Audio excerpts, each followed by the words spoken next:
دشمنوں کا کہنا یہ ہے کہ دین اسلام تلوار کے زور سے پھیلا.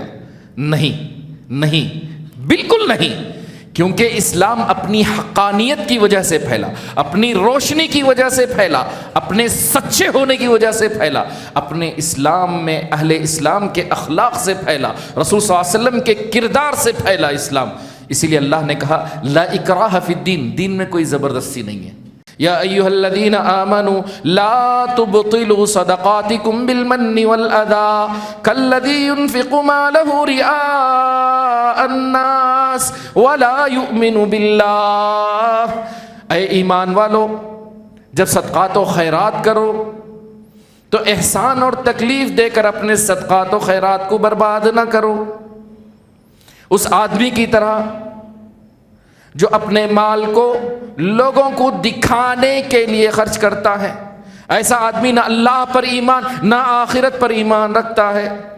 ایسا آدمی نہ اللہ پر نہ آخرت کے دن پر ایمان رکھتا ہے. صحیح مسلم کی روایت ہے کہ رسول اللہ صلی اللہ علیہ وسلم نے فرمایا کل قیامت کے دن ایک جہنمی سے اللہ کہیں گے اگر تیرے پاس اس وقت ساری دنیا کی دولت ہوتی تو جہنم سے چھٹکارا پانے کے لیے کیا تو یہ دولت خرچ کر دیتا؟ تو کہے گا اے اللہ ضرور میں دولت دے دوں گا، فدیے میں دے دوں گا، مجھے بس چھڑا دے. اللہ کہے گا اے میرے بندے، میں نے تجھ سے ایک چھوٹی چیز مانگی تھی، دنیا میں چھوٹی چیز مانگی تھی، بہت چھوٹی معمولی سی چیز تھی کہ میرے ساتھ شرک مت کر. تو نے ایسا نہیں کیا، تو نے شرک کیا، لہذا اب تو جہنم سے جا نہیں سکتا. اللہ مجھے اور آپ کو شرک سے بچائے. بسم اللہ الرحمن الرحیم.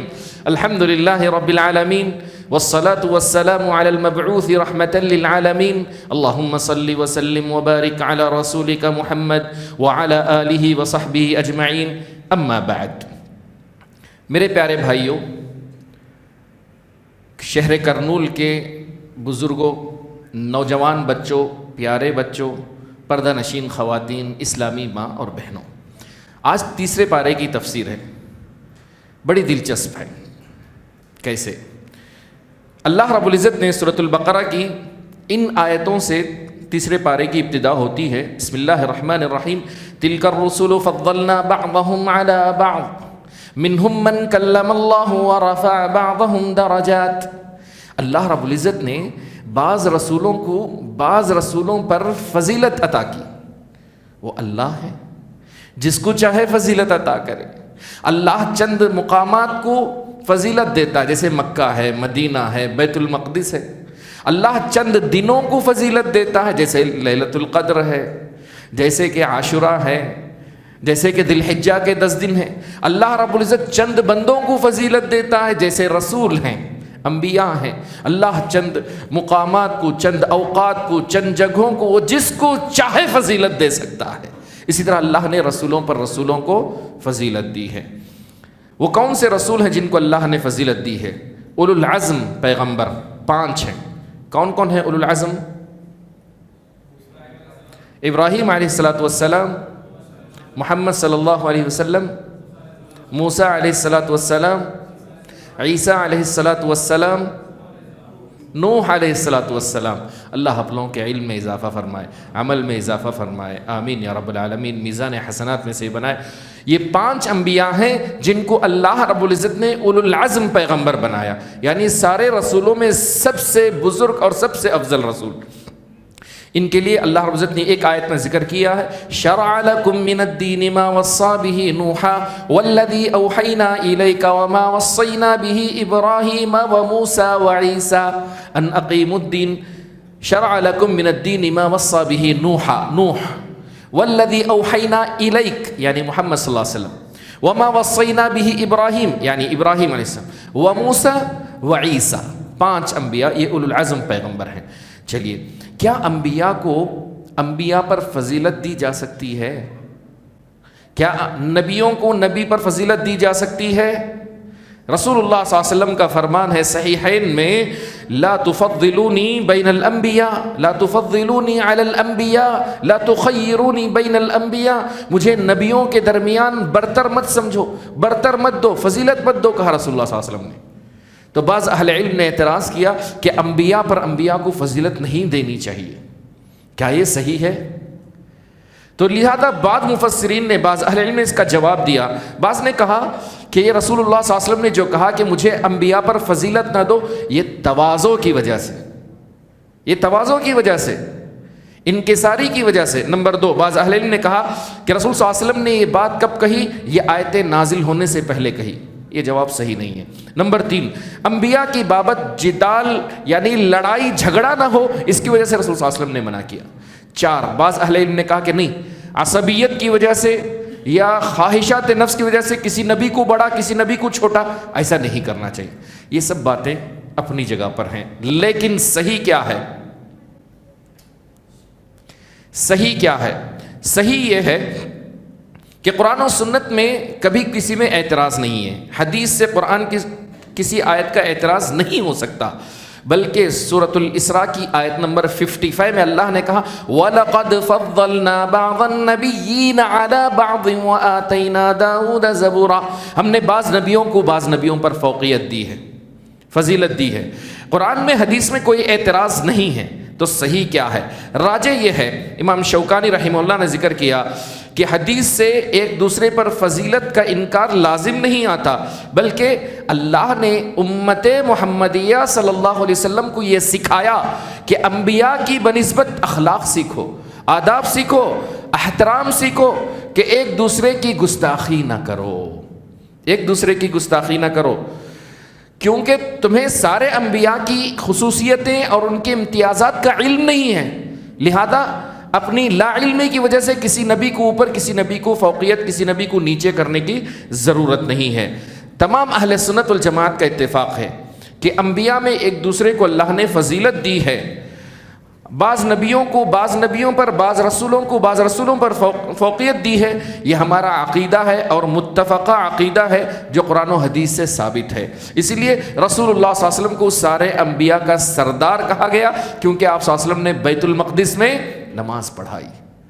سید الانبیاء والمرسلین ہے رسول اللہ صلی اللہ علیہ وسلم. چلیں، تفاضل کیوں ہے؟ کیوں فوقیت ہے؟ خصوصیتیں اللہ نے ذکر کی ہیں. محمد صلی اللہ علیہ وسلم کی خصوصیت کیا ہے؟ کہ آپ صلی اللہ علیہ وسلم کو اللہ نے سارے جہاں والوں پر مبعوث فرمایا. اللہ اکبر. انسانوں کے لیے، جنوں کے لیے، عربوں کے لیے، عجمیوں کے لیے، سب کے لیے آپ صلی اللہ علیہ وسلم کو مبعوث فرمایا گیا، سب کے لیے رسول بنا کر بھیجے گئے. نمبر 2، موسیٰ علیہ السلام کو کیوں؟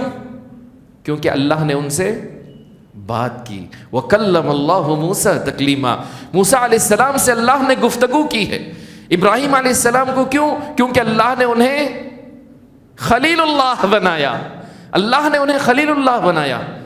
وہ اللہ کے دوست، اور محمد صلی اللہ علیہ وسلم بھی اللہ کے خلیل ہیں. عیسیٰ علیہ السلام کو کیوں؟ کیونکہ عیسیٰ علیہ السلام کو اللہ رب العزت نے معجزے کے طور پر کچھ ایسے معجزے دیے کہ وہ مردے کو زندہ کرتے تھے اللہ کی مرضی سے. آج جو ہم نے سنا ہے، آیتیں سنی ہیں، گونگے بہرے کو شفا دیتے تھے اللہ کی مرضی سے، اللہ کی اجازت سے شفا دیتے تھے. اور نوح علیہ السلام کو کیوں؟ کیونکہ انہوں نے اپنی قوم میں ایک لمبی مدت تک صبر کیا، دعوت دین دی، اور پہلے نبی ہیں، پہلے رسول ہیں. اس لیے الغرض یہ امتیازی خصوصیات بعض انبیاء کی ہیں. اب آگے بڑھتے ہیں. اس کے بعد اس تیسرے پارے میں سب سے عظیم آیت ہے. وہ کیا ہے؟ آیت الکرسی. اللہ سلامت رکھے.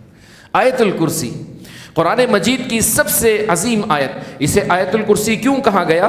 کیونکہ اس میں کرسی کا ذکر ہے، جو الرحمن اللہ رب العزت کی کرسی ہے. اس کے بارے میں ہم بات کرتے ہیں. آیت الکرسی کی فضیلت کے بارے میں چند باتیں سنیے. ابو امامہ الباہلی رضی اللہ عنہ روایت کرتے ہیں، سنن نسائی الکبریٰ کی صحیح روایت ہے، جو شخص ہر نماز کے بعد، کیا آپ سن رہے ہیں؟ جو شخص ہر نماز کے بعد آیت الکرسی پڑھے، جو ہر شخص ہر نماز کے بعد آیت الکرسی پڑھے تو جنت میں جانے سے اسے کوئی چیز روک نہیں سکتی ہے. صحیح روایت ہے، صحیح روایت ہے. جو شخص ہر نماز کے بعد آیت الکرسی پڑھے، جنت میں جانے سے اسے کوئی چیز منع نہیں کر سکتی. ابو ہریرہ رضی اللہ عنہ کی روایت ہے صحیح بخاری کے اندر کہ رسول اللہ صلی اللہ علیہ وسلم نے جب رمضان میں زکوٰۃ کا مال آیا، اس زکوٰۃ کے مال پر آپ صلی اللہ علیہ وسلم نے انہیں نگران بنا دیا، دیکھ بھال کے لیے انہیں مقرر کر دیا. ابو ہریرہ رضی اللہ تعالیٰ عنہ زکوٰۃ کے کھجور تھے، اس پہ نگران بن کے رات میں بیٹھے تھے. اچانک ایک آدمی آیا اور آ کر کے کھجور بھرنے لگا. سنا ہے آپ نے روایت. ابو ہریرہ رضی اللہ عنہ جا کر پکڑ لیا تو اس نے کہا چھوڑ دیجئے، میں کمزور آدمی ہوں، میرے گھر میں بیوی بچے ہیں، مجبور آدمی ہوں، کھانے کے لیے نہیں. ابو ہریرہ رضی اللہ تعالیٰ عنہ نرم دل انسان تھے، چھوڑ دیا. صبح ہوئی تو رسول صلی اللہ علیہ وسلم نے پوچھا اے ابو ہریرہ تمہارے ساتھی نے کیا کیا؟ کل رات میں کچھ آیا، کوئی آیا تھا تمہارے پاس؟ بولے جی ہاں اللہ کے رسول، کوئی آیا تھا، میں نے اسے پکڑ بھی لیا، لیکن اس نے کہا کہ میں مجبور ہوں، گھر بار ہے، بچے ہیں، میں نے چھوڑ دیا. رسول صلی اللہ علیہ وسلم نے کہا کل پھر آئے گا. یہ نبوت کی دلیل ہے رسول صلی اللہ علیہ وسلم کی. کل پھر آئے گا. دوسرا دن پھر آیا، پھر پکڑ لیا اسے، پھر منت سماجت کیا. نرم دل تھے. سبحان اللہ. دیکھیں کھانے پینے کی چیزوں میں بچوں کو خاص کر منع نہیں کرنا چاہیے. یہ دل کی بات ہے، دل کھلے دل کی بات ہے. اگر کوئی غریب ہو، فقیر ہو، آپ منع نہیں کرنا چاہیے. حالانکہ وہ نگران ہیں، پھر بھی ان کا دل دیکھیے. چھوڑ دیے اس کو، چھوڑ دیے، چلا گیا. پھر آپ صلی اللہ علیہ وسلم نے پوچھا رات میں تمہارا ساتھی کیا کیا؟ مطلب جو آیا تھا اس نے کیا کیا؟ اللہ کے رسول بہت منت کی، اس نے بہت مجبوری بتائی، چھوڑ دیا. آپ صلی اللہ علیہ وسلم بولے پھر آئے گا.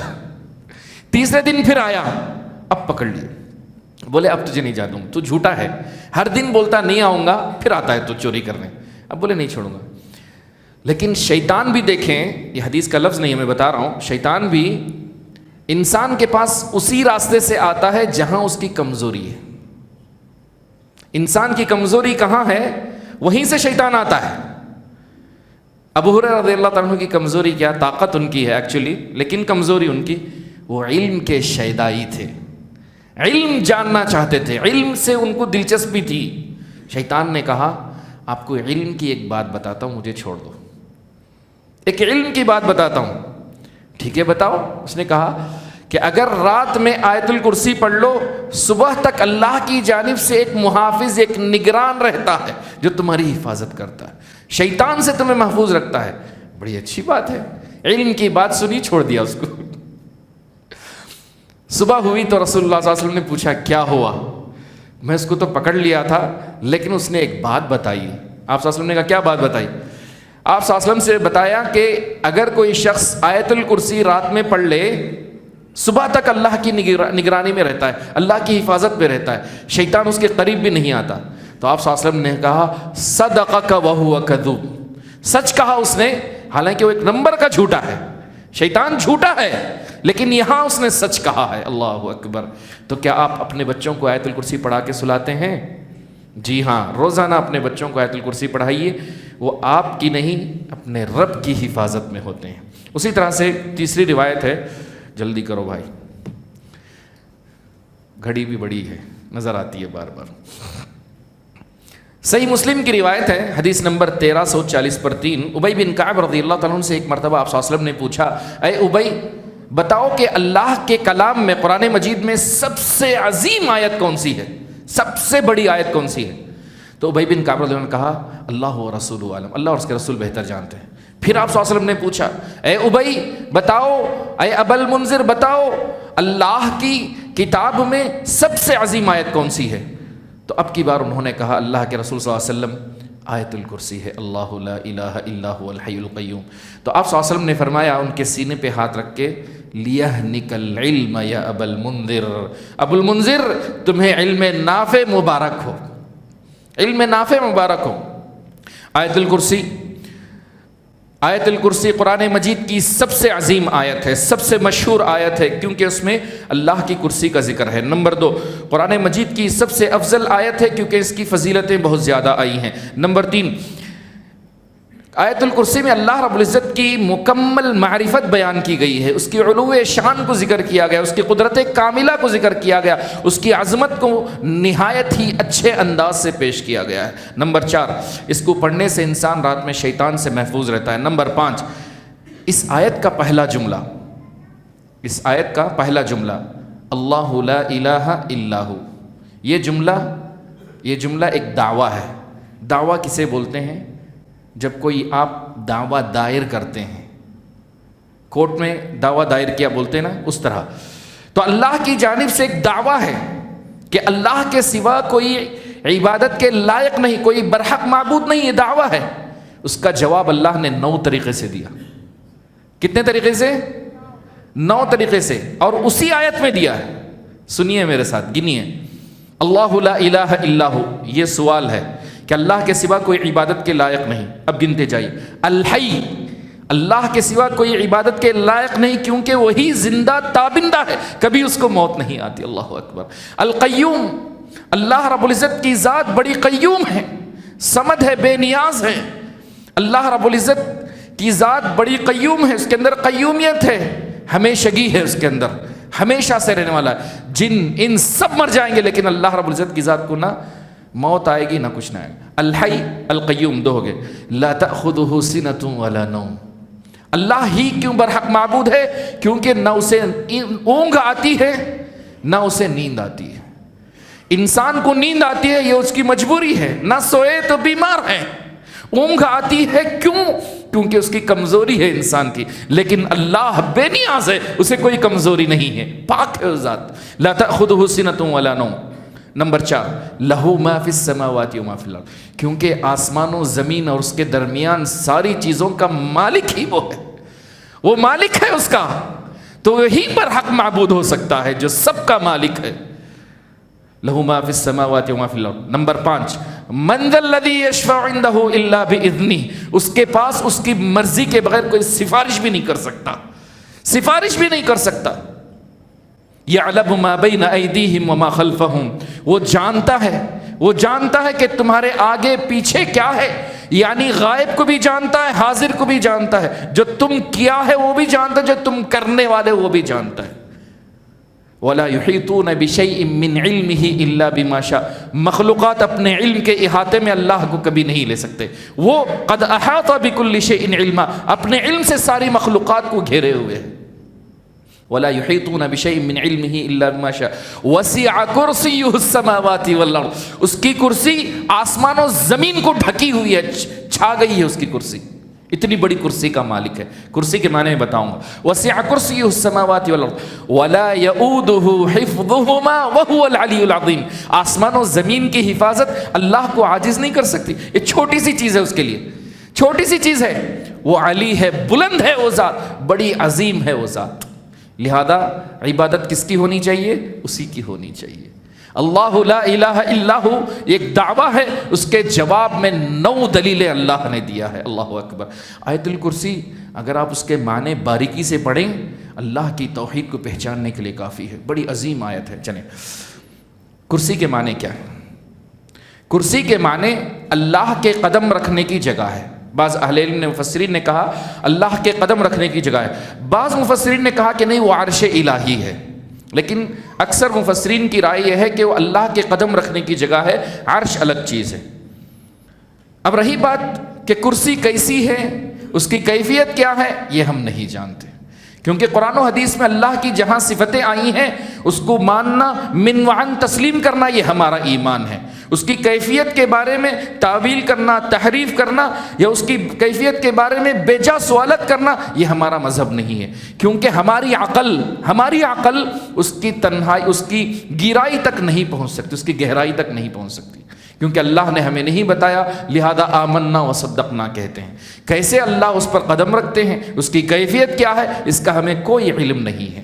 لیکن صرف کرسی پورے آسمان و زمین کو چھائی ہوئی ہے. اللہ اکبر، اللہ اکبر. تصور بھی نہیں کر سکتے ہم اس کی عظمت کا، تصور بھی نہیں کر سکتے ہم اس کی عظمت کا. تو کیسے ہم اس کا کفر کریں، کیسے اس کی نافرمانی کریں، کیسے ہم اس کا کفر کریں، ناشکری کریں.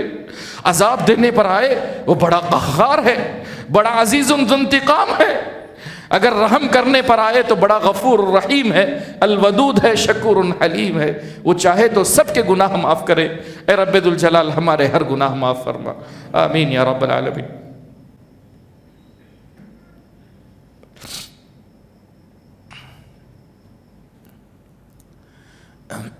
اس کے بعد آیت نمبر 256 256،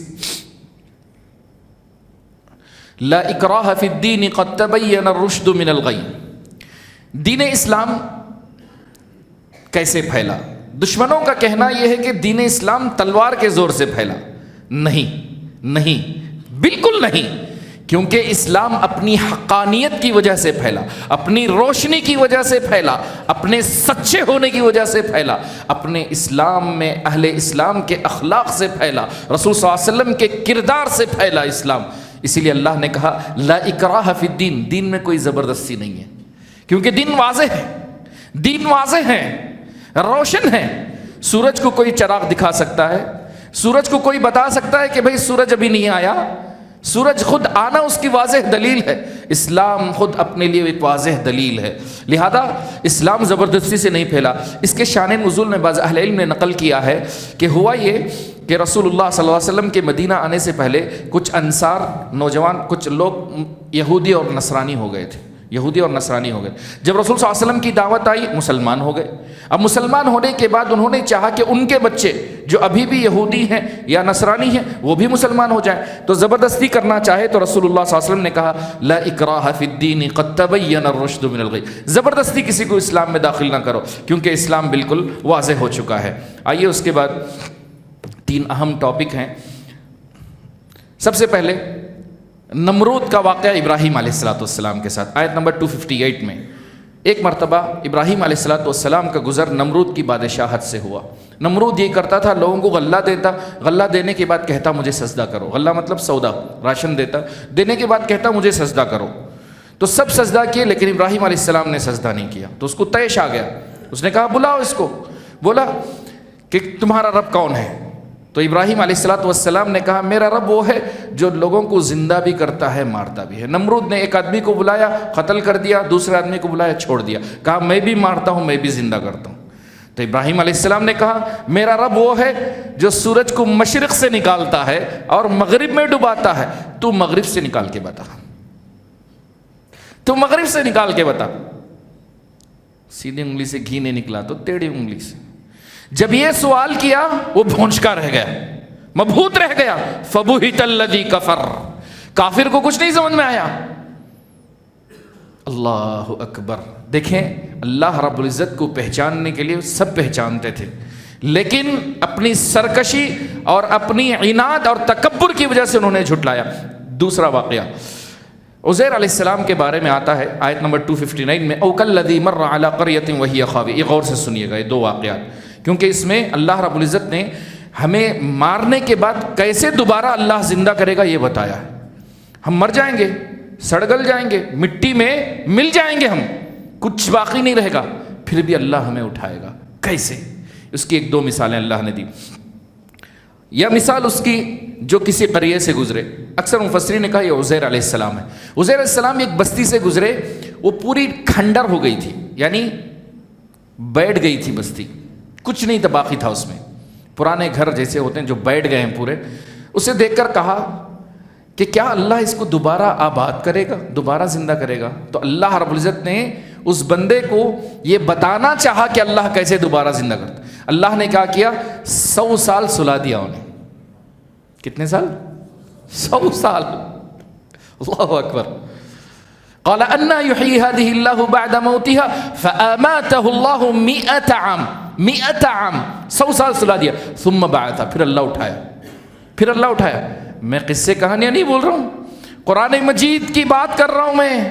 ثم بعث، پھر اللہ نے اٹھا کر پوچھا قال کم لبثت، تم کتنے سال سوئے رہے بتاؤ؟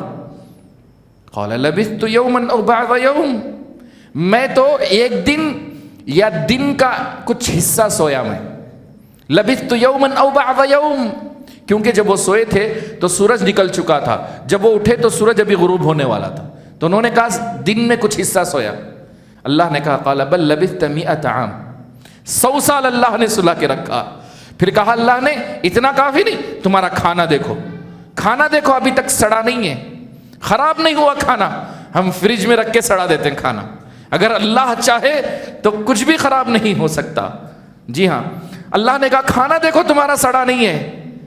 رہی بات تمہارا گدھا، جو گدھا تھا تمہارا، یعنی جس پہ تم سواری کرتے تھے، وہ دیکھو وہ پورا راکھ راکھ یعنی مٹی مٹی ہو گیا، کچھ نہیں ہے، کچھ نہیں ہے۔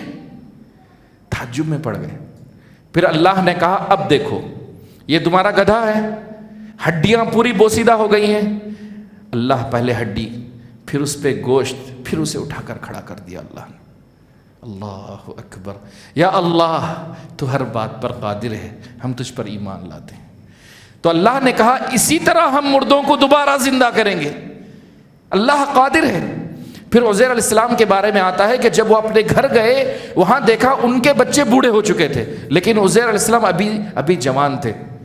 اللہ نے 100 سال سلا کر کے ان کی جوانی ختم نہیں ہوئی.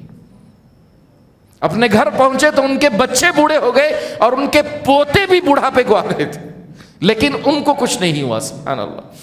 علی کل حال. دوسری مثال ابراہیم علیہ السلام نے، آیت نمبر 260 ابراہیم علیہ السلام نے جب کہا اے اللہ مجھے جاننا ہے کہ تو مردوں کو کیسے زندہ کرتا ہے. اللہ نے کہا اولم تؤمن، مجھ پر یقین نہیں کیا؟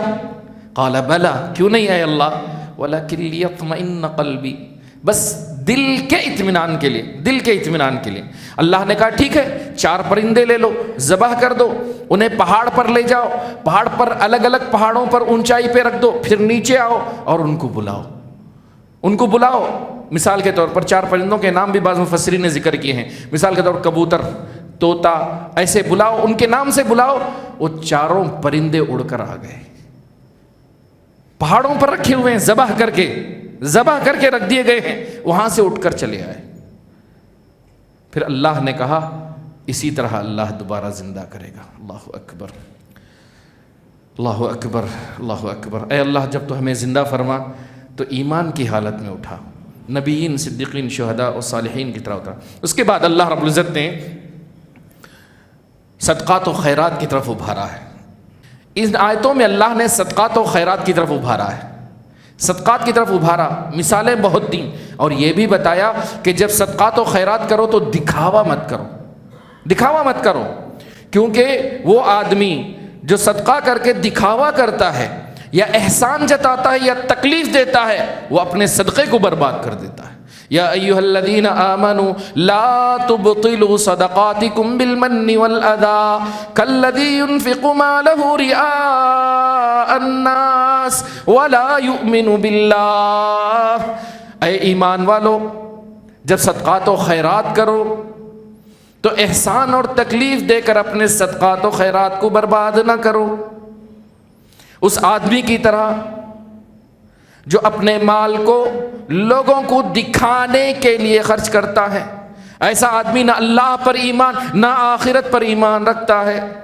ایسا آدمی نہ اللہ پر نہ آخرت کے دن پر ایمان رکھتا ہے. عربی کا شاعر ایک کہتا ہے، اس سے پہلے رسول صلی اللہ علیہ وسلم کی بات میں بتا دوں. آپ صلی اللہ علیہ وسلم نے کہا 3 لوگ ایسے ہیں کل قیامت کے دن اللہ نہ بات کریں گے نہ نگاہ اٹھا کر دیکھیں گے، ان کے لیے دردناک عذاب ہوگا. ان میں سے ایک صدقہ کر کے احسان جتانے والا. افسوس ہے آج ہمارے پاس جو ہے ہر نیکی کے بعد ریاکشن ہم چاہتے ہیں. ریاکشن کیا مطلب؟ میں اچھا ہی کیا تو شکریہ تو بولنا، مسکرا کو دیکھنا، نہیں بولے تو ہاں دل میں چور، دل کا چور پکارتا ہے.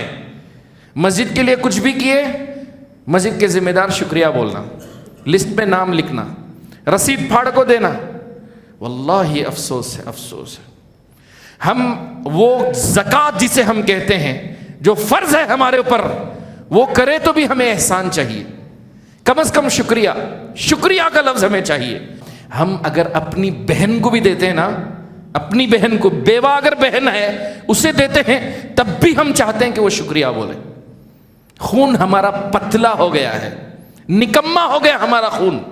وہ بہن جس سے ہم بچپن میں لڑتے تھے، جس سے پیار بانٹتے تھے، آج اگر بیوہ ہو جاتی ہے تو اسے 2 پیسے دیتے ہوئے بھی ہمیں چاہیے کہ وہ شکریہ بولے، وہ ہمیں شکریہ بولے.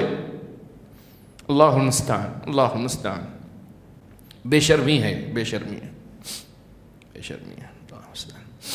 اللہ رب العزت صدقات و خیرات کی توفیق دے، اخلاص دے.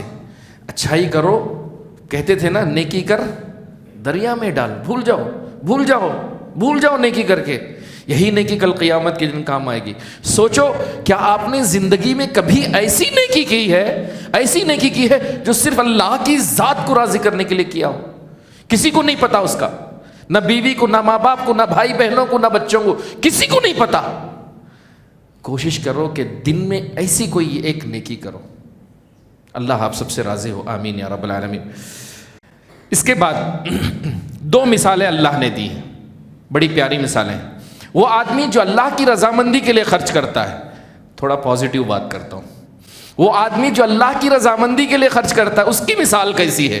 اس کی مثال اللہ نے دی، مثل الذین ينفقون اموالهم ابتغاء مرضات اللہ وتثبیتا من انفسهم كمثل جنة بربوة اصابها وابل فآتت أكلها ضعفين فإن لم يصبها وابل فطل واللہ بما تعملون بصیر۔ اللہ رب العزت نے کہا ان لوگوں کی مثال جو اللہ کی رضامندی کے لیے خرچ کرتے ہیں، ایک باغ کی مثال ہے، ایک کھیت، ایک باغیچے کی مثال ہے، ایک باغیچے کی مثال ہے جو اونچی جگہ پر ہے، اونچی جگہ پر ہے باغیچہ ہو، اور موسلا دھار بارش ہوتی ہے اور اللہ ڈبل فصل اس میں نکالتا ہے، دگنی فصل آتی ہے اس میں۔ اگر موسلا دھار بارش نہ ہو، صرف فوارہ بھی ہو، تب بھی فصل آئے گی۔ اللہ اکبر، اللہ اکبر۔ یہ اس آدمی کی مثال ہے جو خرچ کرتا ہے اللہ کو راضی کرنے کے لیے۔ اگر وہ آدمی جو اللہ کو راضی کرنے کے لیے خرچ نہیں کرتا، اس کے لیے بھی ایک مثال اللہ نے دی ہے۔ ایک آدمی وہ ہے جو کھیتی کرتا ہے، اس کی فصل تیار ہے، لیکن وہ بوڑھا ہے، کاٹ نہیں سکتا، اور اس کے بچے کمزور ہیں، ساتھ نہیں دے سکتے۔ اچانک آگ آتی ہے یا مصیبت آتی ہے، ساری فصل برباد ہو جاتی ہے۔ اللہ اکبر۔ آپ کو کون سی فصل چاہیے؟ جو اللہ کو راضی کرنے والی ہو۔ لہذا صدقات و خیرات کریں، اللہ کی راہ میں خرچ کریں۔ اس کے بعد بڑا اہم ٹاپک ہے جو ہم سب کی ضرورت ہے، وہ یہ ہے آیت نمبر 274 میں اللہ نے کہا سود خوری، سود کھانے والوں، سود خوروں کے بارے میں اللہ نے کہا الذین یأکلون الربا لا یقومون الا کما یقوم الذی یتخبطہ الشیطان من المس۔ سود خور نہ کھڑے ہوں گے مگر اس طرح جس طرح وہ کھڑا ہوتا ہے جسے شیطان نے چھو کر خپتی بنا دیا۔ سود خور جو سود کھاتا ہے، جو سود لیتا ہے، سود لکھتا ہے، سود لکھواتا ہے، سود میں گواہی دیتا ہے، ان لوگوں کے بارے میں اللہ نے کہا جو سود کھاتے ہیں کل قیامت کے دن روز محشر میں ایسے کھڑے ہوں گے جیسے کہ کوئی انسان شیطان اسے چھو لیا ہے، یعنی اسے بھوت پریت کا شکار ہو گیا ہو اور پھر وہ چھو کر کے خپتی بنا دیا، پاگل کر دیا ہے، تو پاگل جیسے کھڑا ہوتا ہے کل قیامت کے دن ویسے سود خور کھڑا ہوگا۔ اللہ مستعان۔ دنیا کی ذلت آسان ہے، آخرت کی ذلت اللہ۔ یا ایک کہ جب قبر سے اٹھایا جائے گا تو سود خور ایسے کھڑا ہوگا، ایسے چلے گا جیسے لڑک رہا ہو، گر جائے گا وہ ابھی، گویا کہ شیطان نے اسے خپتی بنا دیا، پاگل کر دیا ہے شیطان نے اسے۔ اس آیت سے اہل علم نے استدلال کیا کہ شیطان یا جن انسان کو چھو سکتا ہے، انسان پہ حاوی ہو سکتا ہے۔ اللہ نے کہا یتخبطہ الشیطان من المس، اور یہ حقیقت میں دیکھا بھی گیا ہے کہ جن و شیطان انسان پر آ جاتے ہیں، کیوں آتے ہیں یہ ساری لمبی بحث ہے۔ جیسے شیطان چھو لیتا ہے، اس آیت سے یہ بھی معلوم پڑا کہ سود خور نہ دنیا میں خوش رہے گا، نہ قبر میں خوش رہے گا، نہ آخرت میں خوش ہوگا، ہر جگہ اسے رسوائی ہی رسوائی ہے، رسوائی ہے۔ بلکہ یہ بھی یاد رکھیے کہ جب جو سود خوری کرتا ہے اللہ سود کو مٹا دیتا ہے اور اللہ صدقات کو بڑھاتا ہے۔ یمحق اللہ الربا ویربی الصدقات، اللہ سود کو مٹا دیتا ہے، چاہے اس دنیا میں مٹائے چاہے آخرت میں رسوا کرے گا۔ بعض سود خوروں کو ہم نے دیکھا ہے بعد میں انہوں نے توبہ کی کہ انہوں نے اپنا بزنس بینک سے لون لے کر یا سود پہ لے لیا یا اپنی بیوی کا زیور سود پر رکھ کر کے انہوں نے بزنس شروع کیا، ماشاءاللہ اللہ نے بڑا بزنس کروایا اور ایک دن عرش سے فرش پر لا کر بٹھا دیا، سب برباد۔ سود پہ ہاتھ دینے والے، سود پہ ہاتھ ڈالنے والے، تو کبھی کامیاب نہ ہوگا۔ کیوں کامیاب نہ ہوگا؟ کیونکہ اللہ نے کہا اگر تم سود خوری سے باز نہیں آؤ گے، نہیں سمجھو گے، سن لو اللہ تم سے جنگ کا اعلان کرتا ہے، اللہ تم سے جنگ کا اعلان کرتا ہے۔ اللہ سے لڑنے کی طاقت ہے، اللہ کے رسول سے لڑنے کی طاقت ہے۔ فَأَذَنُوا بِحَرْبٍ مِّنَ اللَّهِ وَرَسُولِهِ، اللہ اور اس کے رسول جنگ کا اعلان کرتے ہیں سود خوروں سے۔ قرآن و حدیث میں کسی سے ایسا نہیں کہا گیا، سود خور کے بارے میں ایسا کہا گیا کہ وہ اللہ کا رسول کا دشمن ہے۔ سود خور اللہ کے لیے اگر کوئی قرض مانگنے آتا ہے طاقت ہے تو قرض دو، قرض دو اپنے بھائیوں کو، ساتھ دو، لیکن سود خوری کا معاملہ نہ کرو۔ یاد رکھو سود خور ذلیل ہوگا، رسوا ہوگا، دنیا میں بھی آخرت میں بھی۔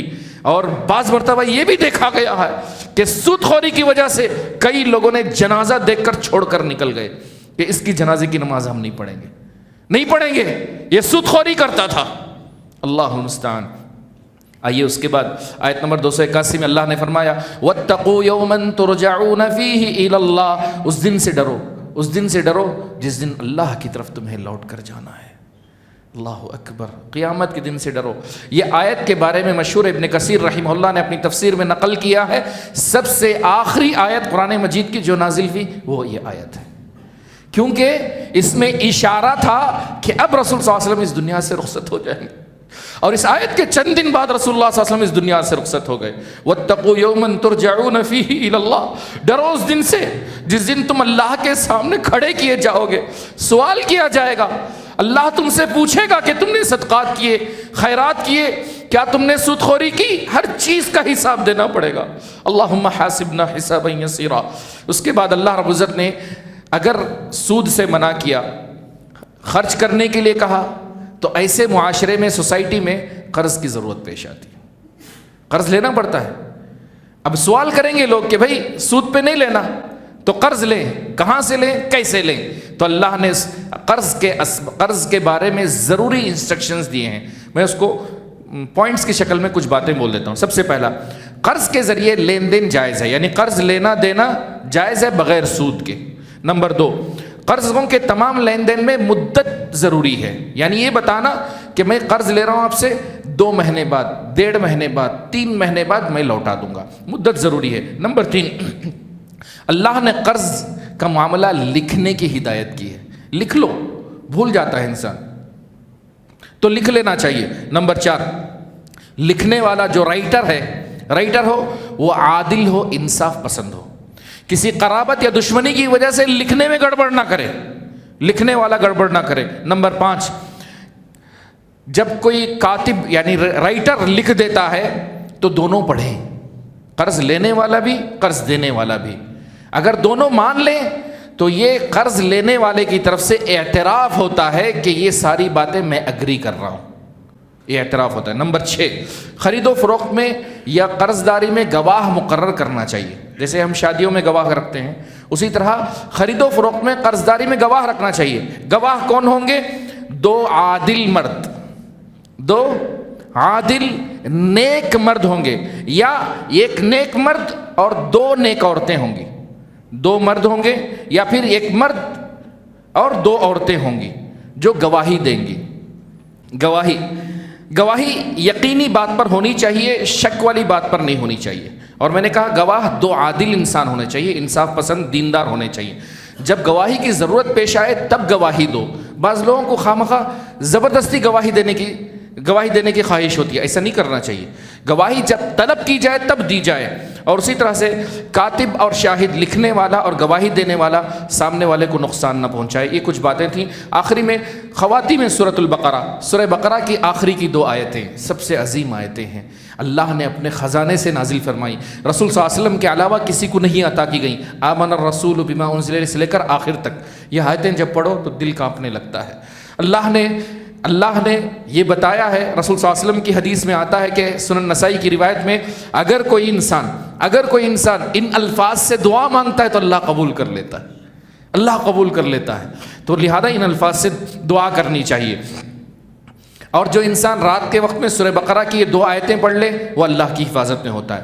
ان دونوں آیتوں کی بڑی فضیلت ہے، بہت فضیلت ہے۔ اس میں ایمان کے ارکان بھی بتائے گئے ہیں، اللہ پر ایمان، رسولوں پر ایمان، کتابوں پر ایمان، فرشتوں پر لینا ایمان، آخرت کے دن پر ایمان، تقدیر پر ایمان۔ اور اسی طرح سے امت محمدیہ صلی اللہ علیہ وسلم سے اللہ نے تکلیفیں اٹھا دیں، لا تحمل علینا اسرا کما حملتہ علی الذین من قبلنا۔ یہودیوں میں یہ ہوتا کہ اگر پیشاب لگ گیا ہوتا کپڑوں پہ تو کاٹ کر پھینکنا پڑتا تھا، لیکن اللہ نے آپ کو آسانی عطا کی کہ کچھ گندگی لگ گئی تو دھو لو تو پاک ہو جاتا ہے۔ اللہ اکبر۔ اللہ نے اس امت محمدیہ صلی اللہ علیہ وسلم پر بہت آسانی عطا فرمائی ہیں۔ اللہ ہم پر دنیا کے معاملات میں، آخرت کے معاملات میں آسانی فرمائے، آمین۔ اس کے بعد سورہ آل عمران ہے۔ بسم اللہ الرحمن الرحیم۔ سورۃ آل عمران مدنی صورت ہے، 200 آیتیں ہیں اس میں. کتنی آیتیں ہیں؟ کمپلیٹ 200 آیتیں ہیں. یہ صورت مدینہ کے مختلف اوقات میں نازل ہوئی، ہجرت کے بعد نازل ہوئی. اس صورت کا ابتدائی حصہ 83 آیتیں. کتنی آیتیں؟ 83 آیتیں عیسائیوں کے بارے میں اتری. وہ کیا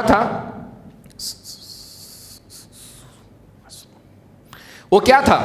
کہ رسول صلی اللہ علیہ وسلم کے پاس سن 9 ہجری میں ایک وفد آیا، ایک گروپ آیا نجران سے. انہوں نے آ کر رسول اللہ صلی اللہ علیہ وسلم کے پاس مسلمان ہوئے، لیکن کئی باتیں انہوں نے عیسائیت کے بارے میں بحث و مباحثہ کی، حتیٰ کہ مباہلہ بھی کی. مباہلے کی دعوت بھی اسلام سے دی گئی تھی. تو قرآن پر ایمان لانے کی ان کو دعوت دی گئی تھی. لہذا شروع کی آیتیں، اکثر آیتیں وہ عیسیٰ علیہ السلام، مریم علیہ السلام اور کرسچینٹی کے بارے میں ذکر کی گئی ہیں. اور سورہ بقرہ میں نے بتایا، سورہ فاتحہ کے بعد سورہ بقرہ. سورہ فاتحہ میں ہم نے دعا کی اہدنا الصراط المستقیم، اللہ نے ذالک الکتاب لا ریب فیہ کہا، اور اس کے بعد اس میں یہودیوں کو بتایا کہ تم مسلمان ہو جاؤ. اب اس صورت میں اللہ نے عیسائیوں کو دعوت دی کہ تم مسلمان ہو جاؤ. عیسائیوں کو اسلام کی دعوت دی گئی تھی. آئیے فضیلت، میں نے ایک حدیث آپ کے سامنے سنائی تھی سورہ بقرہ کی فضیلت میں کہ 2 سورتیں پڑھو، کل قیامت کے دن وہ تمہارے لیے بادل کی طرح بن کر آئیں گے. ابو امامہ رضی اللہ تعالیٰ عنہ کی سورت کی ابتدا. اس سورت کا اسٹارٹر ہی ایکسلنٹ. کیا مطلب؟ اللہ نے اپنے اسم اعظم سے اس سورت کی ابتدا کی ہے. الف لام میم اللہ لا الہ الا هو الحی القیوم. اسم اعظم کیا ہے؟ اسم اعظم یہ ہے کہ جب بھی کوئی بندہ اللہ لا الہ الا هو الحی القیوم کہہ کر کے اللہ سے مانگے، اللہ اس سے دے دیتا ہے. جب کوئی اس سے فرمائش کرے یہ نام لے کر کے تو اللہ اسے نواز دیتے ہیں. یہ اسم اعظم ہے اللہ کا. اور اس کے بعد اللہ رب العزت نے فرمایا اللہ ہی ہے جو تمہیں تمہاری ماؤں کے پیٹ میں تمہاری شکل بناتا ہے. اس آیت میں کرسچن لوگوں کو یہ بتایا گیا کہ عیسیٰ علیہ السلام کو تم اللہ مانتے ہو، یا اللہ کا بیٹا مانتے ہو، یا 3 میں سے 1 مانتے ہو. حالانکہ عیسیٰ علیہ السلام مخلوق ہیں، خالق نہیں ہیں. کیسے؟ اللہ نے کہا کہ ماں کے پیٹ میں اللہ تمہاری شکل بناتا ہے، پیدا کرتا ہے. تو عیسیٰ علیہ السلام بھی اپنی ماں کے پیٹ میں تھے. سارے کرسچن مانتے ہیں اس بات کو. تو اللہ نے کہا اللہ ہی ہے جو ماں کی پیٹ میں تمہیں بناتا ہے، پیدا کرتا ہے. تو لہذا عیسیٰ علیہ السلام مخلوق ہیں، خالق اللہ ہے. یخلقکم فی بطون امہاتکم خلقا من بعد خلق فی ظلمات 3. اس کو کئی طرح سے اللہ نے بعد میں بھی ثابت کیا. اس کے بعد اللہ نے کہا مومن وہ ہیں جو محکم آیتوں کی پیروی کرتے ہیں، اور جن کے دلوں میں منافقت ہے وہ متشابہ آیتوں کے پیچھے پڑتے ہیں. محکم آیتیں کیا ہیں؟ متشابہ کی آیتیں کیا ہیں؟ محکم آیتیں ان کو کہتے ہیں جس کا معنی واضح ہو، کلیئر ہو، جو ظاہر الدلالہ ہو، اپنے دلالت پر صاف ہو. مثال جیسے وہ آیت جس میں اللہ نے کسی نماز کا حکم دیا، روزے کا حکم دیا، زکوٰۃ کا حکم دیا، یا یہ کہا شراب مت پیو، زنا مت کرو. یہ اوامر اور نواہی یا مسائل یا حکایات، یہ محکم آیتیں ہیں. متشابہ کسے کہتے ہیں؟ متشابہ اسے کہتے ہیں جس کا معنی واضح نہ ہو، کلیئر نہ ہو. جیسے مثال کے طور پر اللہ کی صفتوں کے بارے میں، جیسے ہم نے کہا حروف مقطعات ہیں، الف لام میم یاسین طٰہٰ. اور اسی طرح سے قضاء اور قدر کے مسائل ہیں، جنت و دوزخ کے مسائل ہیں. یہ متشابہ آیتیں ہیں. جیسے اللہ نے بتایا ایمان لانا ہے، ڈیپ میں جاؤ گے جا نہیں سکتے، بیکار کے سوالات کرو گے تو پھنس جاؤ گے. عائشہ رضی اللہ عنہا کی روایت ہے، صحیح بخاری حدیث نمبر 4183 کہ رسول اللہ صلی اللہ علیہ وسلم نے فرمایا جب تم کسی انسان کو دیکھو وہ متشابہ آیتوں کے پیچھے پڑ رہا ہے، تو سمجھ جاؤ یہ وہی آدمی ہے جس کا اللہ نے قرآن مجید میں ذکر کیا ہے، اور اس آدمی سے بچ کے رہو، کہا رسول اللہ صلی اللہ علیہ وسلم نے. اللہ اکبر. لہذا قرآن مجید کے بعض مسائل میں بہت زیادہ لڑائی جھگڑا نہیں کرنا چاہیے. اس کے بعد آیت نمبر 14 سے 17 میں اللہ نے ایک عجیب کشمکش بتائی ہے. میں بھی اس کو ایک طریقے سے پیش کرتا ہوں آپ کے سامنے. سب سے پہلے آیت نمبر 14 سے 17 میں اللہ نے فرمایا دنیا میں لوگ دنیا کی چیزوں کو لے کر مرغوب ہوتے ہیں، امپریس ہو جاتے ہیں. جیسے بیوی، بیٹے، سونا چاندی، خزانے، اچھے گھوڑے، سواریاں، اچھے کار، بنگلے یا پھر مال مویشی، کھیتیاں، یہ سب دنیاوی ساز و سامان ہے، دنیا کا سامان ہے۔ کیا تمہیں وہ چیز نہ بتاؤں؟ اللہ کہتا ہے کیا تمہیں وہ چیز نہ بتاؤں جو اس سے بہتر ہے؟ سنیں گے آپ؟ اللہ نے کہا جنتیں ہیں، جنتیں ہیں اللہ کی، ایسی جنتیں جن کے نیچے سے نہریں بہ رہی ہیں۔ اللہ اکبر، جنتیں جن کے نیچے سے نہریں بہ رہی ہوں۔ نمبر 2، پاک باز بیویاں تمہیں ملیں گی، حور عین اللہ تمہیں عطا کرے گا۔ نمبر 3، ان جنتوں میں ہمیشہ رہو گے، نہ موت آئے گی نہ بیماری آئے گی، ہمیشہ رہو گے۔ نمبر 4، اللہ کی رضامندی ملے گی۔ نمبر 5، اللہ کی رؤیت نصیب ہوگی۔ کیا یہ دنیا کے ساز و سامان سے بہتر نہیں ہے؟ بہتر ہے نہیں ہے؟ لیکن اس کو پانے کے لیے کیا کرنا؟ دنیا کی نعمتیں نہیں، آخرت کی نعمتیں پانے کے لیے کیا کرنا؟ 5 صفتیں چاہیے۔ کتنی؟ 5 کوالٹیز چاہیے۔ سنیے، سب سے پہلی کوالٹی صبر کرنا پڑے گا، اللہ پر ایمان لائیے اور صبر کیجیے۔ دوسری کوالٹی، ایمان اسلام میں سچے ہونا مانگتا ہے، سچا ہونا پڑتا ہے، ایسا نہیں کہ دکھاوا ہو، منافقت ہو، پکے مومن بنو۔ نمبر 3، شریعت کے ساری باتوں کو تسلیم کرو، جو اللہ نے حکم دیا بجا لاؤ، جن باتوں سے روکا رک جاؤ۔ نمبر 4، اللہ کی راہ میں خرچ کرو، خرچ کرو اللہ کی راہ میں۔ نمبر 5، استغفار کرو۔ یہ 5 کوالٹی ہیں، اگر یہ آ گئی تو انشاءاللہ آخرت کی نعمتیں ملیں گی۔ ایمان لانا، صبر کرنا، اسلام میں سچے ہونا، شریعت کی مکمل پابندی کرنا، اللہ کی راہ میں خرچ کرنا، توبہ اور استغفار کرنا۔ اس کے بعد اللہ رب العزت نے، مختصر کرتا ہوں میں، آیت نمبر 35 سے 51 میں اللہ نے عیسیٰ علیہ السلام کے بارے میں بتایا۔ اس کو بھی میں جو ہے پوائنٹ کی شکل میں بتا دیتا ہوں۔ سب سے پہلے عیسیٰ علیہ السلام کی جو والدہ ہے مریم، ان کی والدہ ماجدہ، بعض مفسرین نے نام ان کا لکھا حنا نام تھا، وہ بانجھ تھی، ان کو بچے نہیں ہو رہے تھے، وہ بانجھ تھی۔ مریم علیہ السلام کی والدہ ماجدہ بانجھ تھی، ان کی اولاد نہیں تھی۔ ایک پرندے کو دیکھ کر انہوں نے حسرت کی، اللہ نے ان کی مراد پوری کی اور وہ پریگننٹ ہو گئی، امید سے ہو گئی۔ جب وہ امید سے ہوئی، خوشی سے انہوں نے نظر مانا کہ اے اللہ میرے پیٹ میں جو بھی ہے وہ اللہ کی راہ میں وقف کر دوں گی۔ ہوا یہ کہ وہ بیٹی پیدا ہوئی۔ کون؟ مریم علیہ السلام۔ بیٹی پیدا ہوئی، تب بھی انہوں نے لے جا کے وہاں پر چھوڑ دیا، کنیسہ میں چھوڑ دیا اس کو۔ اب وہاں وہ پلتی رہیں تو زکریا علیہ السلام کا بھی ذکر آیا، ان کو بھی اولاد نہیں تھی، انہوں نے بھی اللہ سے دعا کی، اللہ نے ان کو یحییٰ علیہ السلام عطا کیا۔ جب مریم علیہ السلام بڑی ہوئی، وہ عبادت میں لگی ہوتی، تو ہوتا ہے کہ کبھی کبھی زکریا علیہ السلام آتے تو ان کے پاس فروٹ رکھا ہوا ہوتا، میوہ، پوچھتے کہاں سے ہے؟ بولتے یہ اللہ کی جانب سے ہے، آپ عبادت کیجئے، بھروسہ کیجئے، رزق اللہ آپ کو عطا کرے گا۔ قرآن کریم نے عیسیٰ علیہ السلام کی ماں مریم علیہ السلام کو عفیفہ کہا، پاک باز کہا، اور یہاں یہ بھی ذکر کیا گیا مریم علیہ السلام نے اپنے ماں کی گود میں بات کیا۔ 3 بچے ہیں جنہوں نے اپنی ماں کی گود میں بات کیا، اس میں عیسیٰ علیہ السلام بھی ہیں۔ عیسیٰ علیہ السلام کے حواریوں کا تذکرہ کیا گیا، عیسیٰ علیہ السلام کے دشمنوں کا بھی تذکرہ کیا گیا، اور جو مومن تھے ان کے حواری تھے ان کا بھی اس میں تذکرہ ملتا ہے۔ آخر میں اس میں یہودیوں کو بھی اسلام کی دعوت دی گئی کہ یہودی تم بھی اسلام کی طرف آؤ، جیسے ہم نے کہا۔ تو اللہ رب العزت نے یہودیوں کی کچھ برائیاں یہاں ذکر کی ہیں، میں ذکر نہیں کروں گا۔